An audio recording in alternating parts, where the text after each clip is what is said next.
Hello, my name is Anissa Johnny. I'm from the UK, but I currently live and work in sunny Singapore. I am a fashion marketing and management lecturer at Raffles College of Higher Education here in Singapore. I'm here to take you through SWOT analysis. Maybe you've come across it before, but I hope today to encourage you to think about SWOT in a much more deeper way. So, what is SWOT? The S stands for strength, W for weakness, the O for opportunity, the T for threats.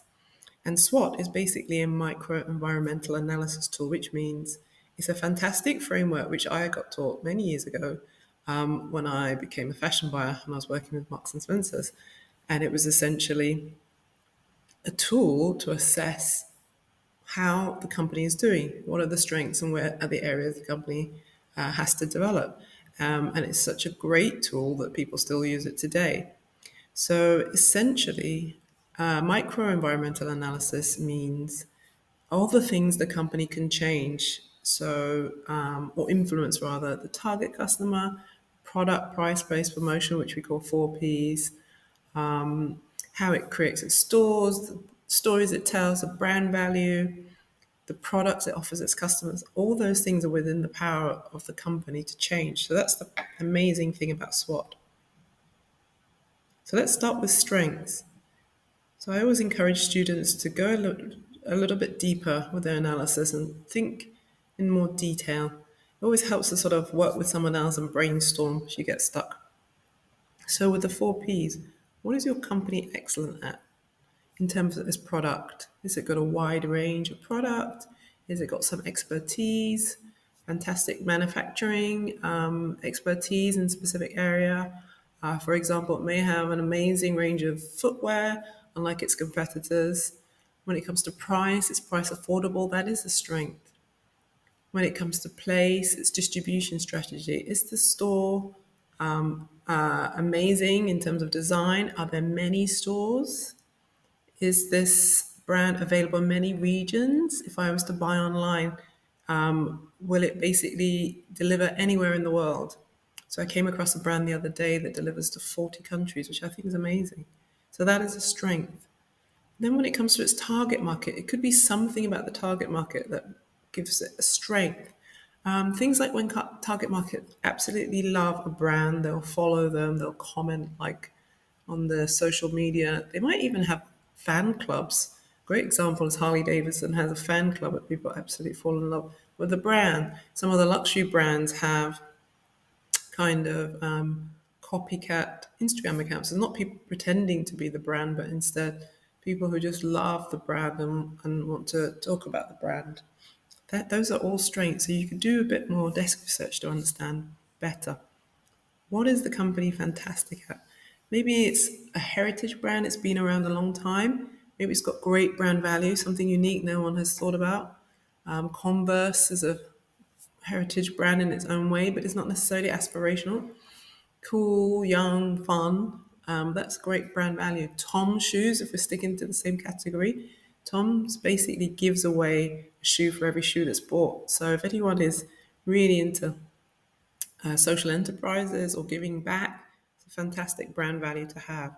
So think a little bit deeply about the 4Ps in terms of strength, competitors, the target market, and what the brand has. It could also be the brand suppliers, as I mentioned earlier, or even the public. So people connected to the brand, the owners of the brand, if they have a huge budget to help the brand grow. So the opposite of that is the weakness.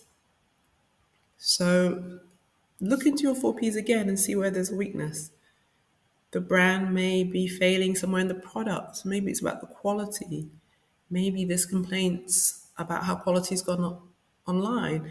Maybe there is something that you know about the brand in terms of maybe yourself as a customer or friends have complained about its price point. Do some research to see if others have said anything about the price points online. You can find out there's a lot of information online that's possible to find. Going on social media now is also a great way.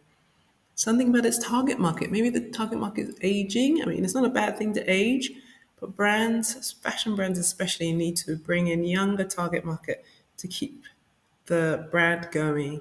Because as sometimes some customers get older, they tend to buy less. Some research suggests maybe something's gone wrong with the brand. Maybe a founder or somebody else involved in the brand has said something that has ruined the brand value over time. A good example is Abercrombie and Fitch, with the CEO who was called out for saying that the brand was only for skinny white people. That really got the brand into trouble.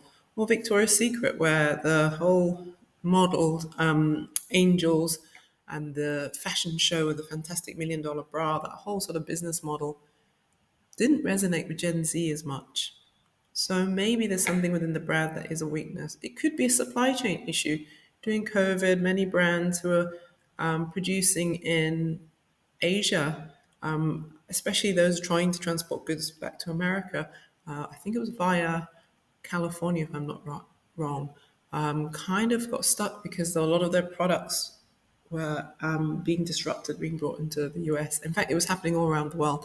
Even here in Singapore, I know of brands whose production was obviously affected by COVID and also transportation issues. So, what are the weaknesses of your brand? Where can it be improved in terms of its marketing mix? Competitors, maybe there's a competitor hasn't even thought about that's coming up and taking some of its market share in terms of the target market that they're aiming at, and then of course what's happening with the brand over time. So that's the weakness. Let's move on to opportunity. So opportunities, you can still look at the 4Ps: competitors, target market, and brand value, because that's essentially where you're taking your weakness and seeing if you can turn it into an opportunity. So some brands are not doing very well on social media. It's a tough thing to do. Some brands are doing very well. A great example was Jacobus, who just recently had his show, La Bomba show, which was amazing. And they really use social media in a good way. Maybe the brand that you're studying has not really got the engagement that it should, and therefore thinking about social media strategy is an opportunity. Maybe you think TikTok could be an opportunity for them because it's quite easy to go viral. Maybe it's influencers. So take some of those weaknesses and turn them into opportunities from some assumptions that you can make and from what you know is happening in the market. The other important thing about opportunity, how it's a little bit different from strengths and weakness, is about marketplace changes. So those are external things. And as you know, maybe you know, we use PEST to look at external environmental analysis. But you should know what's happening in the marketplace. So maybe birth rates going up. Conversely, maybe the opportunity is an aging population. Maybe your fashion brand could be making products for an older customer. So think about all the possibilities of weaknesses being turned to opportunities, things that you know is happening in the market. Use of technology could be another opportunity. Sustainability, people's interest in products that don't impact the environment, could be an opportunity for your brand. And similarly, threats, look at your 4Ps, your competitors, target market, brand value. See if there are any threats coming up there, but really focus also on marketplace changes. As I said earlier, some brands basically had issues with supply chain. That's happening all around the world. Oil prices went up at some point. Inflation going up, that's a threat. The economy, consumer confidence, disposable income, natural disasters. We're having unprecedented high temperatures. That could be a threat to your brand. Not keeping up with Gen Z taste. All of these things can be a threat to your brand. So really take time to sort of dive in. I always suggest to students, brainstorm first, think about what you know about the brand, and then think about using these points and carry out some desk research. So that's our SWOT: strengths, weakness, opportunities, threats.